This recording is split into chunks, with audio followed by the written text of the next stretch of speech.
ఏడుకొండల స్వామి కొలువు తీరిన తిరుమల శ్రీవారి పాదాల చెంత ఉన్న తిరుపతి నగరంలో గంజాయి బ్యాచ్ ఆగడాలు రోజురోజుకు పెరిగిపోతున్నాయి. శ్రీవారి సన్నిధి సమీపంలో ఉన్న తిరుపతి నగరంలో చదువుతున్న విద్యార్థులను తప్పుదోవ పట్టించడానికి విచ్చలవిడిగా గంజాయి విక్రయిస్తున్న వారి ఆగడాలు రోజురోజుకు ఎక్కువవుతున్నాయని వెలుగు చూస్తోంది. మహిళ లా కాలేజ్లో చదువుతున్న యువతికి గంజాయి అలవాటు చేసి ఆమె మీద అత్యాచారానికి పాల్పడటం కలకలం రేపుతోంది. లా కాలేజ్ యువతి మీద అత్యాచారానికి పాల్పడి బ్లాక్మెయిల్ చేసిన కేసులో దంపతులు అరెస్ట్ కావడంతో తిరుపతి ప్రజలు ఉలిక్కిపడ్డారు. యువతి మీద అత్యాచారానికి పాల్పడి ఆ వీడియోలు తీసి బ్లాక్మెయిల్ చేసిన కేసులో కృష్ణ కిషోర్ రెడ్డి, అతని భార్య సదాశివం ప్రణవకృష్ణ అలియాస్ ప్రణవకృష్ణ అరెస్ట్ అయ్యారని, ఈ దంపతులు ఇంకా ఎంతమంది జీవితాలు నాశనం చేశారని ఆరా తీస్తున్నామని తిరుపతి గ్రామీణ పోలీసులు తెలిపారు. తిరుపతి పోలీసుల కథనం మేరకు తిరుపతి జిల్లా బాకరాపేటకి చెందిన కృష్ణ కిషోర్ రెడ్డి తిరుపతిలోని ఎస్వీయు లా కాలేజ్లో LLB చివరి సంవత్సరం చదువుతున్నాడు.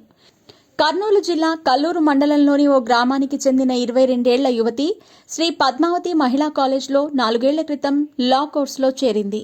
కొంతకాలం పాటు ఆ యువతి యూనివర్సిటీ లేడీస్ హాస్టల్లో ఉండేది. ఆ సమయంలోనే తిరుపతి గ్రామీణ మండలంలోని పుదిపట్లలో నివాసం ఉంటూ అదే లా కాలేజ్లో చదువుతున్న సహచరి విద్యార్థిని సదాశివం ప్రణవకృష్ణ అనే మహిళతో కర్నూలు జిల్లా యువతికి పరిచయం అయింది. అప్పటి నుంచి అప్పుడప్పుడు స్నేహితురాలు సదాశివం ప్రణవకృష్ణ ఇంటికి ఆ యువతి వచ్చి వెళ్లేది. అప్పటికే గంజాయికి బానిస అయిన కృష్ణ కిషోర్ రెడ్డి, అతని భార్య సదాశివం ప్రణవకృష్ణ ఆ యువతికి మాయమాటలు చెప్పి ఆమెకు గంజాయి అలవాటు చేశారు. అప్పటి నుంచి ఇంటికి వస్తున్న యువతికి ప్రతిసారి కృష్ణ కిషోర్ రెడ్డి, సదాశివం ప్రణవకృష్ణ దంపతులు గంజాయి ఇచ్చి ఆమెను మైకంలో ముంచెత్తారు. అలా ఓసారి గంజాయి మత్తులో ఉన్న యువతి మీద కృష్ణ కిషోర్ రెడ్డి అత్యాచారానికి పాల్పడ్డాడు. లా కాలేజ్లో చదువుతున్న యువతి మీద కృష్ణ కిషోర్ రెడ్డి అత్యాచారం చేసే సమయంలో అతని భార్య ప్రణవకృష్ణ మొబైల్లో వీడియోలు, ఫోటోలు తీసింది. తర్వాత యువతిని బ్లాక్మెయిల్ చేసిన కృష్ణ కిషోర్ రెడ్డి, సదాశివం ప్రణవకృష్ణ దంపతులు ఆమె నుంచి డబ్బు, బంగారు నగలు లాక్కున్నారు. ఇటీవల కర్నూలు యువతికి పెళ్లి ఫిక్స్ అయ్యింది. యువతికి పెళ్లి జరిగితే తర్వాత మేము అడిగిన డబ్బులు ఇవ్వదని ఊహించారు. ఇదే సమయంలో యువతిని బెదిరించి భారీ మొత్తంలో నగలు ఇవ్వాలని కృష్ణ కిషోర్ రెడ్డి, సదాశివం ప్రణవకృష్ణ దంపతులు ఆమెను బ్లాక్మెయిల్ చేశారు. అయితే తన దగ్గర ఏమాత్రం నగదు లేదని, నేను మీకు డబ్బులు ఇవ్వలేనని ఆ యువతి తేల్చి చెప్పింది.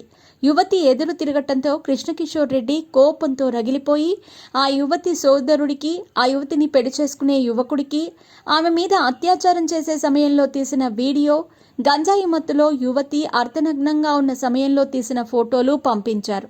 హడలిపోయిన యువతి కుటుంబ సభ్యులు తిరుపతి చేరుకొని కృష్ణ కిషోర్ రెడ్డి, సదాశివం ప్రణవకృష్ణ దంపతుల మీద పోలీసులకు ఫిర్యాదు చేశారు. తిరుపతి గ్రామీణ పోలీసులు కృష్ణ కిషోర్ రెడ్డి, సదాశివం ప్రణవకృష్ణ దంపతులను అరెస్ట్ చేసి విచారణ చేస్తున్నారు. కృష్ణ కిషోర్ రెడ్డి, సదాశివం ప్రణవకృష్ణ దంపతులను లా కాలేజీలో నుంచి సస్పెండ్ చేశారు. కృష్ణ కిషోర్ రెడ్డి, సదాశివం ప్రణవకృష్ణ దంపతులు ఇంకా ఎంతమంది జీవితాలతో చెలగాటం ఆడారు అని ఆరా తీస్తున్నామని తిరుపతి జిల్లా పోలీసులు తెలిపారు. తిరుపతిలో గంజాయి ముఠా దెబ్బకు లా కాలేజ్ అమ్మాయి జీవితం రోడ్డున పడిందని తెలుసుకున్న తిరుపతి ప్రజలు షాక్ అయ్యారు.